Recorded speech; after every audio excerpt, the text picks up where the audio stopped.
Welcome to the channel. வெட்டி பேச்சு நல்லா போச்சு.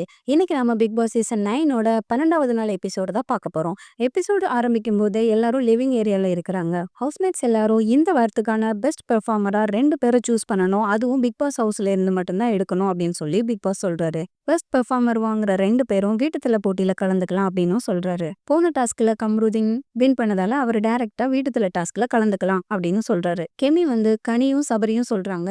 கனி, சபரி அண்ட் கெமிய சொல்றாங்க.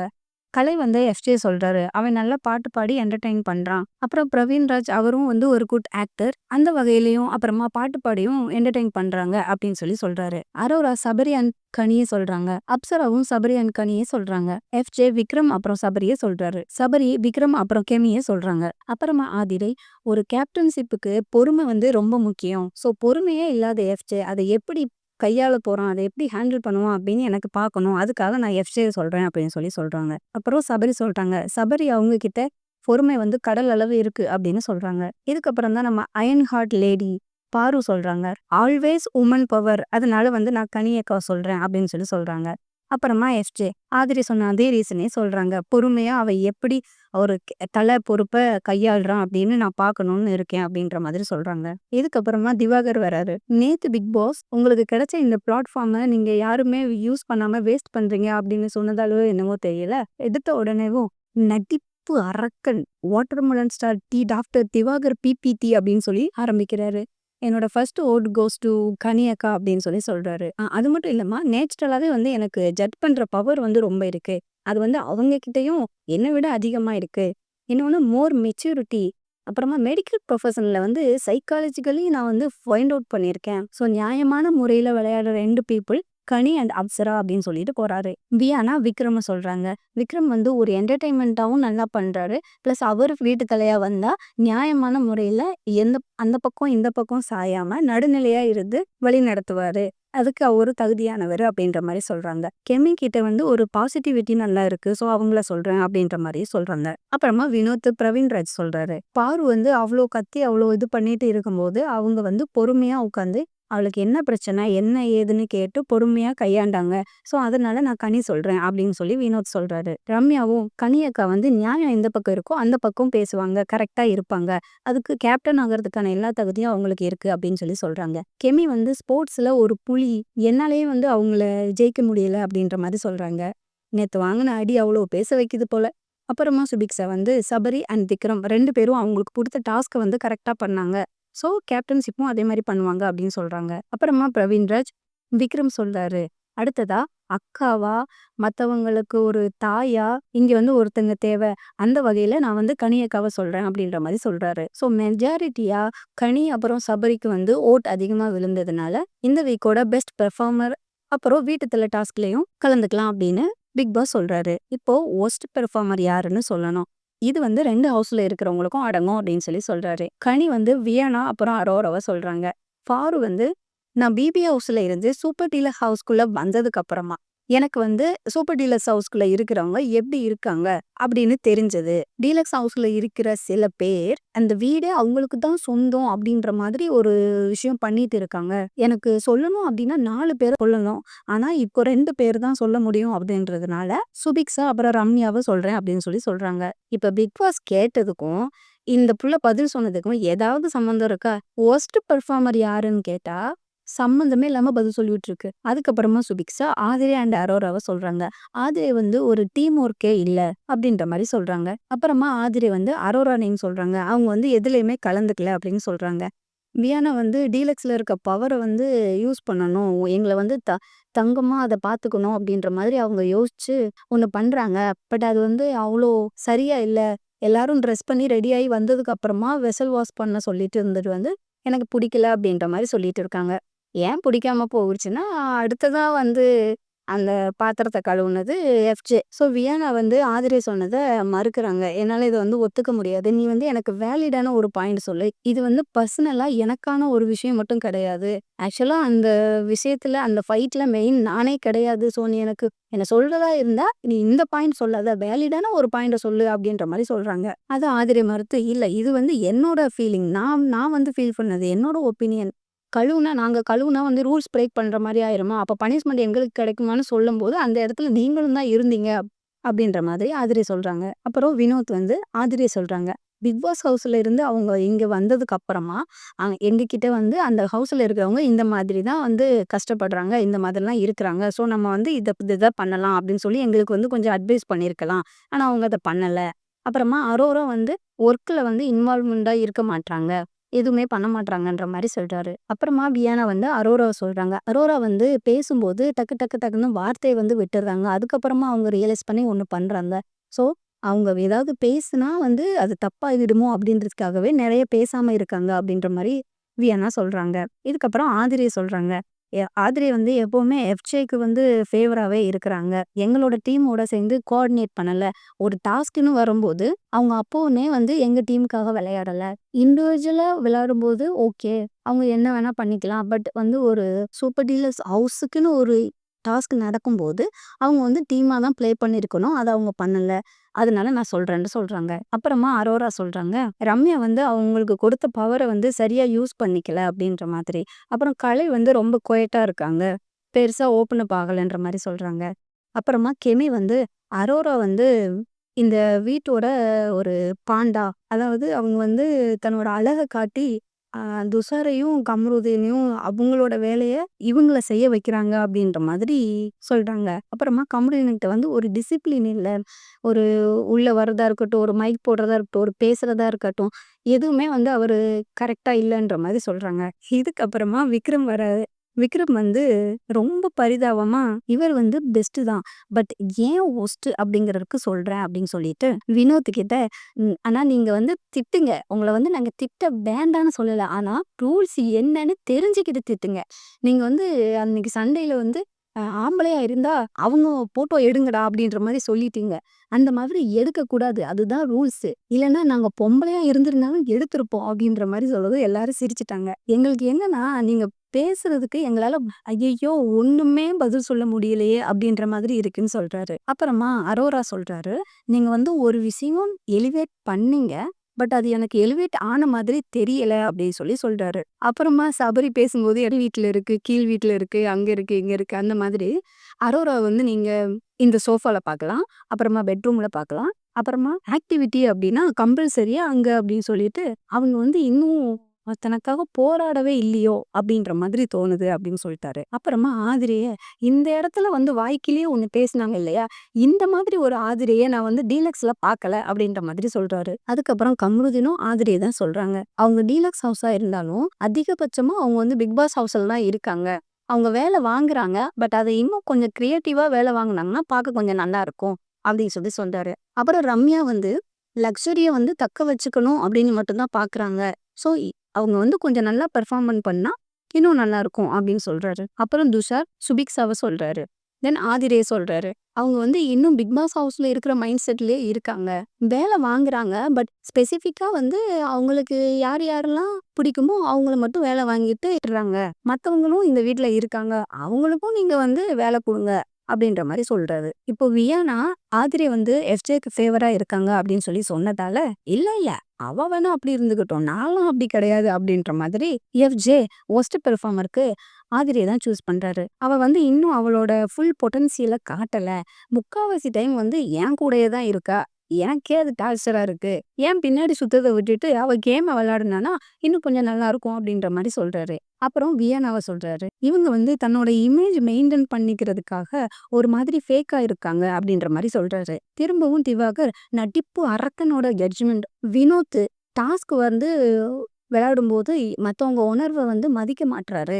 அவரு வந்து டாஸ்க் விளையாடும்போது மத்தவங்கள விளையாடவே விட மாட்றாரு அப்படின்ற மாரி சொல்றாரு. அப்புறம் ரம்யா வந்து யார் என்ன பேசினாலும் அவங்க வந்து என்னைய பத்தி தான் பேசுறாங்க அப்படின்ற மாரி நினைச்சுக்கிட்டு அவங்க பண்ணிட்டு இருக்காங்க. இது வந்து நான் அவங்களுக்கு நல்லதுக்கு தான் சொல்றேன். அப்படின்ற மாரி சொல்றாரு. அதுக்கு எல்லாருமே கிளாப் பண்றாங்க. உடனே ரம்யா வந்துட்டு நான் வந்து பாரு அப்புறம் நடிப்பு அரக்கன தான் சொல்றேன். அவரு மத்தவங்கள சொல்ற மாரி அவரும் வந்து வார்த்தைய கொஞ்சம் பார்த்து பேசினா நல்லாருக்கும் அப்படின்னு சொல்றாங்க. அப்புறமா பாரு வந்து நான் இப்படித்தான் அப்படின்னு சொல்லி அவங்களோட கேரக்டர் இதுதான் அப்படின்னு சொல்றாங்க. அத கொஞ்சம் மாத்திக்கிட்டாங்கன்னா, கொஞ்சம் ரெஸ்பெக்ட்ஃபுல்லா நடந்தாங்கன்னா, டாஸ்க்லலாம் கொஞ்சம் உண்மையா இருந்தாங்கன்னா, பர்சனலா அட்டாக் பண்ணாம, அந்த மாதிரி இருந்தாங்க அப்டின்னா, நல்லா இருப்பாங்க அப்டின்ற மாதிரி சொல்றாங்க. ஸோ ஃபைனலா பிக் பாஸ் ஆதிரே அப்புறம் அரோராக்கு நெறைய ஓட்ஸ் வந்ததுனால, அவங்க 2 பேரும் சிறைக்கு போகணும் அப்டின்னு சொல்றாரு. ஸோ இப்போ பிக் பாஸ் ஹவுஸுக்குள்ள அரோராவும், பாருவும் பேசிட்டு இருக்காங்க. அரோரா சொல்றாங்க, "எனக்கு என்ன ஒரு விஷயம் வந்து ஏத்துக்க முடியல அப்டின்னா, பிரிட்டி பிரிவிலேஜ் அது சொன்னது தான் ஏத்துக்க முடியல. நான் வந்து என்னோட அழக வந்து காட்டி, அவங்கள செட்யூஸ் பண்ணி, மயக்கி அப்டிலாம் வந்து அவங்கள நான் வேல வாங்கல. அவங்கலாம் என்னோட தோஸ்துங்க. ஸோ நான் அவங்க கிட்ட சின்ன சின்ன ஹெல்ப் கேட்பேன். அவங்களும் எனக்கு பண்ணுவாங்க. நானும் அவங்களுக்கு பண்ணுவேன் நேத்து பண்ண மாதிரி. அண்ட் நான் வந்து ஒரு மாடல். இப்போ இவ்ளோ கேமரா இருக்கு. ஸோ நான் என்ன வந்து அழகா தான் பிரசன்ட் பண்ண ட்ரை பண்ணுவேன். அது என்னோட ஜாப். என்னோட பர்சனாலிட்டிய பிரேக் பண்ணி நான் அவங்கள மாதிரி இருக்கணும் அப்டின்ற மாதிரி அவங்க எதிர்பார்க்குறாங்க. என்னால அதெல்லாம் முடியாது அப்டின்னு சொன்னதும், பாருவும் அதெல்லாம் பண்ண முடியாது. அதாவது ஒரு கூட்டுக்குள்ள வச்சு இப்படித்தான் நீ இருக்கணும் அப்படின்னு சொன்னா, அதெல்லாம் யாருமே கேட்க முடியாது அப்படின்ற மாரி சொல்றாங்க. இப்ப நான் வந்து கியூட் பேண்டாவா இருக்கிறதுனால என்ன வந்து குத்தாமலா இருக்காங்க? அப்படின்ற மாரி சொல்றாங்க. இன்னைக்கு வந்து ஏதாவது 2 பேரு நீங்க கடந்து வந்த பாதைய சொல்லலாம் அப்படின்ற மாரி சொன்னதும், கம்ருதீன், பாரு, வினோத் அப்புறமா அப்சரா எந்திரிச்சிடுறாங்க. ஸோ கம்ருதீன் நான் நாமினேஷன்ல இருக்கேன்னு சொல்லவும், பாரு நானும் நாமினேஷன்ல இருக்கேன் அப்படின்னு சொன்னதும் வினோத் உட்காந்துட்டாரு. அதுக்கப்புறமா பாரு சரி கம்ருதீனும், அப்சராவும் சொல்லட்டும்னு சொல்லி உட்காந்துட்டாங்க. அப்புறமா கமருதீன் சொல்றாரு, "நான் சின்ன வயசுலலாம் ரொம்ப அழகாலாம் இருக்க மாட்டேன். என்ன வந்து நெறைய பேர் ஓட்டுவாங்க. எங்க அப்பா வந்து ரொம்ப வயலன்ட் ஆனவரு. டெய்லியும் எங்க அம்மா வந்து அடிப்பாரு. அப்புறமா ஒரு நாள் சண்டை வந்தது. சினிமால வர மாதிரி இந்த கடப்பார கம்பி இப்படி குத்தி நின்னது. ஸோ, அதுக்கப்புறமா ஒரு நாள் எங்க அப்பா வந்து இறந்து போயிட்டாரு. சின்ன வயசுலேருந்து எனக்கு வந்து அப்பா பாசம்னா என்னன்னே தெரியாம நான் வளர்ந்துட்டேன். ஆனா, எங்க அப்பாவோட அந்த வயலன்ட்டான அந்த தன்மை மட்டும் எனக்குள்ள வந்துச்சு. ஸோ, இவ்வளவும் சொல்லும்போது நம்ம கம்ருதீன் கண்ல இருந்து ஒரு சொட்டு கண்ணீர் கூட வரல. ஆனா, இதெல்லாம் கேட்டுட்டு இருந்த வினோத் கண்ணீர் விட்டு அழுதுட்டாரு. அதுக்கப்புறமா கம்ருதீன் அவருக்கு ஒரு லவ் இருந்ததாவும், 5 வருஷமா லவ் பண்ணோம். அந்த பொண்ணு தான் லவ் பண்ணுச்சு. அதுவே வந்துச்சு, அதுவே பேசிச்சு. அப்புறம் ஒரு நாள் நான் விஜய் டிவிக்குள்ள வந்தேன். மீடியால இருக்கவங்கலாம் எங்க வீட்ல ஒத்துக்க மாட்டாங்க அப்படின்னு டாட்டா பை பை சொல்லிட்டு போயிடுச்சு அப்படின்னு. தென் நான் ஒரு 2 வருஷமா டிப்ரஷன்ல இருந்தேன். திரும்ப வந்து என்னோட சீரியல்ல ஃபர்ஸ்ட்டு என்னோட பேர் கூட வந்து ஒரு லவ் ஏற்பட்டுச்சு. அப்படின்னு சொன்னதும் ஆதிரைய க்ளோஸ் அப் ஷாட் காட்டுறாங்க. தேவையில்லாதது அப்படின்னு சொல்லி அவங்க சொல்றாங்க. என்னடா சம்மந்தமே இல்லாம இந்த பிள்ளை எதுக்கு வந்து இவ்ளோ எமோஷன் ஆகுது அப்படின்ற மாரி யோசிச்சுட்டே இருந்தேன். தென் எங்க 2 பேருக்குள்ள நாங்க சேம் ஃபீல்டுல இருந்ததுனால ஒத்து வராது அப்படின்ற மாதிரி சொல்லிட்டு நாங்க பிரிஞ்சுட்டோம். பட் நான் வந்து உண்மையா தான் லவ் பண்ணேன் அப்படின்னு சொல்லிட்டு அவரே சிரிக்கிறாரு. அந்த இடத்துலயே தெரியுது அவர் எந்த அளவுக்கு உண்மையா லவ் பண்ணியிருப்பாரு அப்படின்னு. அதுக்கப்புறமா தான் நான் கமருதீன் நடிச்ச சீரியல் என்ன அப்படின்னு சொல்லி பார்க்கும்போது, அதுல பேரா இருந்தது நம்ம ஆதிரை. இப்போ எனக்கு ஆதிரை வகையோட ரியாக்ஷனுக்கான காரணம் என்ன அப்படின்றது தெளிவா புரிஞ்சிருச்சு. அப்புறமா இவ்வளோதான் என் கதை. உங்க வீட்டு புள்ளையா நெனச்சு என்னைய மன்னிச்சிருங்க அப்படின்னு சொல்லிட்டு அவரு போயிட்டாரு. அப்சரா வராங்க. அவங்க வந்து சொல்றாங்க, "நான் வந்து கன்னியாகுமரியில தான் பொறந்து வளர்ந்தேன். என்னோட அந்த பீரியட்ல ஸோ நான் இந்த மாதிரி அப்படின்றது எனக்கு முன்னாடியே தெரியும். ஸோ எனக்கு வந்து ரொம்ப பயம். அம்மானா ரொம்ப பயம். சொல்றதுக்கு பயமா இருந்தது. பட் ஒரு கட்டத்துக்கு மேல என்னால வந்து முடியல. அதனால நான் வந்து ஒரு நாள் அம்மாகிட்ட சொல்லிட்டேன். அப்படி சொல்லிட்டு, எனக்கு தெரியும் நீங்க இத ஏத்துக்க மாட்டீங்க. ஸோ நான் இங்கேருந்து போயிடுறேன். அந்த மாரி நான் ஒரு மாதிரி பேசினதும், அண்ணா வந்து என்ன வந்து ஓடி வந்து கட்டி புடிச்சுட்டு, "நம்ம கூடயே இருக்கட்டும்" அப்படின்னு சொன்னதும், அம்மாவும் அழுதுட்டு என்ன வந்து அந்த ஒரு செகண்ட்ல என்னைய வந்து அவங்க ஏத்துக்கிட்டாங்க. தென் எனக்கு வந்து அதுக்கப்புறமா நான் எல்லாத்துலயுமே வந்து பெஸ்ட்டா இருக்கணும் அப்படின்னு, நான் வந்து ஒரு பொண்ணா ஒரு பொண்ணா பொறந்திருந்தா எப்படிலாம் இருப்பாங்களோ அப்படின்னு நான் இருக்கணும் அப்படின்றதுக்காக நான் தாய்லாந்துல போயிட்டு நான் வந்து ஆப்ரேஷன்லாம் பண்ணிக்கிட்டேன். அதுக்கு எனக்கு ஃபினான்சியலா என்னோட ஃபேமிலி தான் சப்போர்ட் பண்ணாங்க அப்படின்ற மாதிரியும் சொன்னாங்க. ஸோ எவ்வளவோ படிச்ச ஃபேமிலியில இருக்கிறவங்க கூட இந்த மாதிரி ஒரு விஷயத்த ஏத்துக்க தயாரா இல்லாதப்போ, என்ன வந்து ஒரு நிமிஷத்துல என் ஃபேமிலி ஏத்துக்கிச்சு அப்படின்னு சொன்னா, அதுக்கு வந்து அவங்க என் மேல வச்சிருந்த அந்த பாசம் தான் காரணம். அப்படின்னு சொல்லி அவங்க சொல்றாங்க. ஸோ நான் இந்த இடத்துல இவ்ளோ பெரிய ஒரு ஆளா வந்து இருக்கிறேன்னா, அதுக்கு காரணம் என்னோட அம்மா தான். அவங்க வந்து நான் லைஃப் லாங் நான் வந்து சந்தோஷமா வச்சுக்கணும் அப்படின்னு ரொம்ப ஆசைப்படுறேன். அத நான் பண்ணவும் செய்வேன் அப்படின்ற மாரி சொல்லிட்டு உங்க ஸ்டோரிய முடிக்கிறாங்க. அப்புறமா ஒரு டாஸ்க் குடுக்குறாங்க. குத்துங்க எஜமான் குத்துங்க. அந்த டாஸ்க் என்ன அப்படின்னா, இப்போ தல போட்டிக்கு கலந்துக்கிற 3 பேரோட மாஸ்க் வச்சு ஒரு பொம்மை மாதிரி இருக்கு. அங்க வந்து 9 கத்தி இருக்கும். ஹவுஸ்மேட்ஸ் வந்து என்ன பண்ணணும் அப்படின்னா, இந்த 3 பேருக்கும் தெரியாம பொம்மை மேல குத்தணும். ஒருத்தவங்க 3 தடவ கத்தி குத்து வாங்கிட்டாங்கன்னா, ஆல் அவுட்டு. அந்த டாஸ்க்ல இருந்து வெளியேறிறணும். ஹவுஸ்மேட்ஸ் வந்து கத்தி குத்து வந்து ஒரு தடவ தான் குத்த முடியும். சப்போஸ் குத்தும்போது அவங்க பார்த்துட்டாங்க அப்படின்னா, அதுக்கப்புறம் அவங்க திரும்ப வேற யாரையும் குத்தக்கூடாது. இல்ல கண்டுபிடிக்கல அப்படின்னா, அடுத்து அவங்களும் தெரியாம குத்திக்கலாம். இப்ப ஃபைனலா யாரோட பொம்மை மேல கத்தி இல்லாம இருக்கோ, இல்ல குறைவா இருக்கோ, அவங்க தான் வந்து வீட்டுக்கல அப்படின்ற மாரி சொல்றாரு. இப்போ மெயினா குக்கிங் பண்ற 2 பேரும் அதுக்குள்ள வந்து மாட்டிக்கிட்டாங்க. இவங்க சாப்பாட்டுக்கு என்ன பண்ண போறாங்க அப்படின்னு எனக்கு தெரியல. அங்க நம்ம பாரு சொல்றாங்க, "தபரி வந்து சும்மாவே அவன் கண்ணு வந்து எங்கேயுமே போகாது. இப்போ இந்த மாதிரி ஒண்ணு வேற குடுத்துட்டாங்கன்னா, அவன் கண்ணு நகரவே நகராது. அவன் வந்து சமைக்கவே போக மாட்டான். கிச்சன் பக்கமே போக மாட்டான்." அப்படின்னு சொல்லிட்டு இருக்காங்க. அப்புறமா கமருதீன் கவுந்தடிச்சு படுத்த உடனே நம்ம ரம்யா கத்தி எடுத்து கமருதீன குத்திடுறாங்க. இத பார்த்து காண்டான நம்ம கமருதீன், "ரம்யா குத்தும்போது மட்டும் காலு ஒழுங்கா வேலை செய்யுது போல" அப்படின்ற மாரி கேட்கவும், "இது நீங்க குத்தி காட்டுறீங்களா? இல்ல நான் உங்கள குத்திட்டேன் அப்படின்றதுக்காக சொல்றீங்களா?" அப்படின்ற மாதிரி ரம்யா சொல்லிட்டு, "நான் உங்கள வந்து அண்ணாவா தான் பார்த்தேன். பட் நீங்க ரீசனே இல்லாம ஒஸ்ட்டுக்கு என்ன சொன்னீங்க இல்லையா?" அப்படின்னு சொன்னதும், நான் நெனச்சேன் நீ என்னைய கம்முடுங்க அண்ணாவ பிடிக்கும் அப்படின்னு சொல்லும்போதே நெனச்சேன், ஏதோ ஆப்பு வைக்க போற அப்படின்னு அப்படின்ற மாரி சொன்னாரு. இப்ப நானும் வந்து சூப்பர் டீலக்ஸ் ஹவுஸ்ல இருக்கும்போது வொர்ஸ்ட் பெர்ஃபார்மருக்கு எனக்கும் வோட் பண்ணியிருக்காங்க. பட் நீ சொல்றதுக்கும், இங்க பண்ணதுக்கும் சம்மந்தமே இல்ல அப்படின்ற மாரி சொல்றாரு. இப்போ உங்களுக்கு என்ன பிரச்சனை? பிக் பாஸ் வந்து குத்தணும்னு சொன்னாரு. நான் குத்திட்டேன். நீங்க ஏன் கேள்வி கேட்கிறீங்க? அப்படின்ற மாரி சொல்லிட்டு, இப்படியே பக்கத்துல இருந்து ஏத்தி விட்டுட்டு இருக்காங்க அப்படின்னு பார்வ திட்டிக்கிட்டே போறாங்க. இவர போய் அண்ணன் சொன்னேன் பாத்தியா? என்ன நானே செருப்பால அடிச்சுக்கணும் அப்படின்னு சொன்னதும், "ஏய் என்ன? என்ன? என்ன சொன்ன இப்போ?" அப்படின்னு கேட்ட உடனே, "ஏன்லாம் சொல்லாதீங்க" அப்படின்னு சொல்லிட்டு, "நீங்க தான் சொன்னீங்க. நான் உங்கள அண்ணன்னு சொன்னப்பவே எனக்கு தெரியும்" அப்படின்ற மாரி, "ஆமாமா நீ சொன்னது எனக்கு வந்து ஃபேக்கா சொன்ன மாதிரி தெரிஞ்சுது" அப்படின்னு சொல்லி. "அதுக்கு தான் வந்து நான் என்னையே செருப்பால அடிச்சுக்கணும்னு சொன்னேன்" அப்படின்னு சொல்லி ரம்யா சொல்றாங்க. அப்புறமா பாரு சபரியோட பொம்மைய குத்த போறதுக்கு முன்னாடியே, "சபரி பாரு" அப்படின்னு சொல்லிட்டாரு. அத பாரு ஏத்துக்கவே இல்ல. "இல்ல நீ சொல்றதுக்கு முன்னாடியே நான் குத்திட்டேன். நான் உன் பேர சொன்னம்போது தான் நீ என்னைய பார்த்த" அப்படின்ற மாரி சொல்லவும், பிக் பாஸ், "இல்ல நீங்க குத்துறதுக்கு முன்னாடியே அவரு உங்க பேர சொல்ட்டாரு. ஸோ இதுக்கப்புறம் நீங்க வந்து விளையாட முடியாது" அப்படின்ற மாரி சொன்னதும், நம்ம பாருவுக்கு மூஞ்சி சுருங்கி போச்சு. அடுத்த செகண்டே பாரு வந்து உடனே டைவர்ட் பண்றாங்களாம். அதாவது அவன் அங்க பேசிக்கிட்டு இருக்கும்போதே, இங்க தான் பார்த்துட்டு இருப்பான்னு எனக்கு தெரியும். நான் தெரிஞ்சே தான் குத்துனேன். அது என்னன்னா, பார்வதி அப்படின்னு சொல்லி அங்க ஒரு மொமெண்ட் கிரியேட் ஆச்சுல. அந்த மொமெண்ட்டுக்காக தான் நான் வந்து வேணும்னே பண்ணுனேன். அது மட்டும் இல்லாம, ஒரு வேலைய முடிச்சுட்டோம்னா, நான் டக்குன்னு அடுத்த வேலைய பார்க்க போயிருவேன். அப்படின்னு சொல்றாங்க. ஆமா, அவங்க வெட்டி முடிக்க வேண்டிய விஷயம் நெறைய இருக்கு அங்க.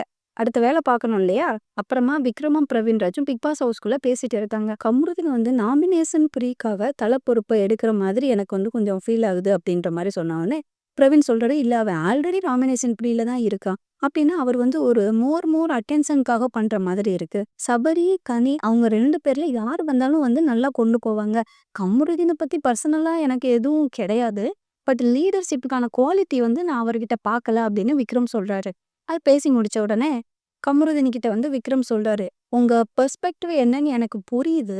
பட் அங்க ஏன் சப்போர்ட் அதிகமா இருக்குன்னா, உங்க மேல இருக்கிற வெறுப்பு அப்படின்றத விட, அவங்க பண்ணுன விஷயங்கள்" அப்படின்னு சொல்லிட்டு இருக்கும்போது, அத மதிக்காம கமருதீன் எழுந்து அந்த பக்கமா போய் உட்கார்றாரு. இதே கமருதீன் வந்து சபரிய குத்த ட்ரை பண்ணும்போது சபரி பார்த்துடுறாரு.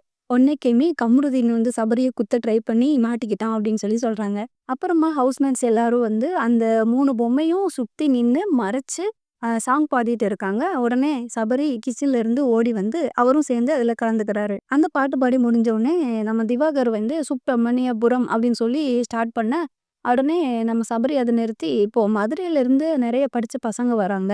அதாவது நார்த் சென்னைனாலே ரவுடிங்க தான் அப்படின்ற மாதிரிலாம் கிடையாது. அங்கேயும் பாசமானவங்க இருக்காங்க அப்படின்னு சொல்லி இவரு இங்க பேசிட்டு இருக்கும்போது, நம்ம அரோரா சபரிய குத்திடுறாங்க. சபரிய குத்துனது தெரிஞ்ச உடனே, பாரு "சபரிய யாரு குத்துனது?" அப்படின்னு சொல்லிட்டு ஓடியாந்துட்டாங்க. கலை வந்து எல்லாருமா வந்து டைனிங் ஏரியாக்கு வாங்க. டாஸ்க் வந்திருக்கு. ஒரு நல்ல டாஸ்க் அப்படின்ற மாரி சொல்லும்போது, கமருதீன் வந்து பிக் பாஸ் கிட்ட கேட்குறாரு. இந்த மாரி டாஸ்க் இருக்கு. நாங்க வந்து இந்த டாஸ்க் என்ன பண்ணணும் அப்படின்னு மாரி கேட்கவும், பிக் பாஸ் அவர மதிக்கவே இல்ல. எந்த ரெஸ்பாண்டும் பண்ணல. ஸோ எல்லாரும் டைனிங் ஹால நோக்கி போயிட்டு இருக்க, நம்ம சுபிக்ஷா கமருதீன குத்திடுறாங்க. உடனே வினோத், "இதெல்லாம் வந்து தப்பு. இதெல்லாம் வந்து ஏத்துக்க முடியாது. பிக் பாஸ் இதெல்லாம் வந்து நீங்க கவுண்ட்ல எடுத்துக்காதீங்க" அப்படின்ற மாரி சொன்ன உடனே, "இதுல என்ன தப்பு இருக்கு?" அப்படின்னு சுபிக்ஷா சொல்றாங்க. உடனே கமருதீன், "நான் சுபிக்ஷாவுக்கு வந்து அறிவு இருக்கும் அப்படின்னு நெனச்சேன். ஆனா மண்டையில கொஞ்சம் கூட மசாலாவே இல்ல.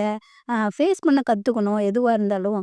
அதாவது ஒரு கேம ஸ்போர்ட்டிவா எடுத்துக்க முடியாத இவரு சொல்றாராம், "எதுவா இருந்தாலும் ஃபேஸ் பண்ண கத்துக்கணும்" அப்படின்னு. அப்ப சுபிக்ஷா சொல்றாங்க, "சபரியும், கனியக்காவும் இங்க தானே பார்த்துட்டு இருந்தாங்க" அப்படின்னு சொல்லி. ஸோ சுபிக்ஷா பண்ணது வந்து சரிதான் அப்படின்ற மாரி பிக் பாஸும் பஸர் அடிச்சுறாரு. பஸர் அடிச்ச உடனே எல்லாரும் கை தட்டினதும், இதுல பெருமை வேற தூ அப்படின்னு சொல்லி கமருதீன் சொல்றாரு. உடனே பாரு வந்து, "இதுதான் வந்து டாஸ்க்கே. முதுகுல குத்துறது தான் டாஸ்க்கு" அப்படின்னு சொல்லிட்டு இருக்கும்போது, கமருதீன் வந்து வெளியில போறாரு. அப்போ கலை வந்து கூப்பிடுறாரு. கலை கூப்பிட்டது என்னமோ அந்த டாஸ்க் லெட்டர் படிக்கிறதுக்கே. உடனே இவர சமாதானப்படுத்த கூப்பிடுற மாரி கமருதீன் நினைச்சுக்கிட்டு, "குத்துனா குத்தட்டும்பா. பரவால்ல குத்துனா குத்தட்டும்" அப்படின்றாரு. ஸோ கமருதீன் வாஷ்ரூம் போனதுக்கப்புறம், நம்ம பாரு கேப்பே விடல. விட்டா உள்ளயே போயிருவாங்க போல. அந்த அளவுக்கு ஆர்வமா அங்க போய் நின்னுட்டு இருந்தாங்க. அதுக்கப்புறமா, "நீ உள்ள வந்த கேப்ல ஆதிரை குத்திருச்சுடா" அப்படின்னு சொல்லி சொல்றாங்க. அப்புறமா, "நீ திரும்புற கேப்ல, நீ குப்புற படுத்துக்கிற கேப்ல, நீ போன கேப்ல இப்படி தான்டா உன்ன குத்துனாங்க" அப்படின்ற மாரி சொல்றாங்க. எவன் அப்படி சொன்னா? மத்த 2 பேரும் அங்க தானே இருக்காங்க. எத குடுத்தாலும் ஒரு பொறுப்பு கிடையாது. அப்புறம் குத்த தான் செய்வாங்க. உடனே கமருதீன் இருந்துகிட்டு, "மக்கள் வந்து பார்த்தாங்கல்ல, அவங்களே காரி துப்புவாங்க. உன்ன தான் துப்புவாங்க." அப்புறமா பிக் பாஸ் வந்து இந்த கேம விட்டு கமருதீன் நீங்க வெளியேறீங்கன்னு சொன்ன உடனே, "ஓகே பிக் பாஸ் நான் அக்செப்ட் பண்ணிக்கிறேன்" அப்படின்ற மாரி சொன்னாரு. "உனக்கு வேற வழி இல்ல ராஜா." அதுக்கப்புறமா கலை ரேம்ப் வாக் டாஸ்க் படிக்கிறாரு. இது முடிஞ்ச உடனே சபரி வந்து கனிய குத்திடுறாரு. அப்புறம் பிரவீனும் கனிய குத்திடுறாரு. அப்புறமா அந்த டாஸ்க் இருக்கிறதுனால இந்த டாஸ்க் வந்து தற்காலிகமா நிறுத்தப்பட்டிருக்கு அப்படின்னு சொல்லி பிக் பாஸ் சொல்லிடுறாரு. எனக்கு என்னன்னா, சபரியும் சரி, கனியும் சரி தூரத்துல இருக்கும்போது கூட கவனமா பார்த்துக்கிட்டாங்க. பட் பக்கத்துல நின்னு கதை பேசும்போது தான் குத்து வாங்கிட்டாங்க. இந்த ரேம்ப் வாக் டாஸ்க்ல வந்து பேர் பேரா குடுத்துருக்காங்க. இதுல வந்து ஜட்ஜ் வந்து பிரவீன் ராஜும், நம்ம அப்சராவும் இருக்கிறாங்க. துஷார், வியானா, திவாகர், சுபிக்ஷா, விக்ரம், கெமி, கமருதீன், பார்வதி, சபரி, கனியக்கா, வினோத், ரம்யா, அப்புறமா ஆதிரை, எஃப்ஜே. ஸோ ஃபைனலா நம்ம ஜட்ஜஸும் வந்து வாக் பண்றாங்க. அதுக்கப்புறமா இதுல வின் பண்ணது வந்து ஆதிரை அண்ட் எஃப்ஜே அப்படின்னு சொல்லி சொல்லிடுறாங்க. ஸோ அவங்க வின் பண்ணதுனால அவங்களுக்கு கொடுக்க வேண்டிய எல்லாத்தையும் கொடுக்குறாங்க. ஸோ இன்னைக்கும் பிக் பாஸ் ஹாப்பி எண்டிங்ல தான் முடிஞ்சிருக்கு. இந்த பதிவு உங்களுக்கு பிடிச்சிருந்தா லைக் பண்ணுங்க, கமெண்ட் பண்ணுங்க, ஷேர் பண்ணுங்க, அப்புறமா சப்ஸ்கிரைபும் பண்ணுங்க. ஸோ இன்னைக்கு நான் ஒரு 4 நல்ல விஷயம் பண்ணிட்டேன் அப்படின்னு சொல்லி உங்க ஃப்ரெண்ட்ஸ் கிட்டயும் சொல்லுங்க.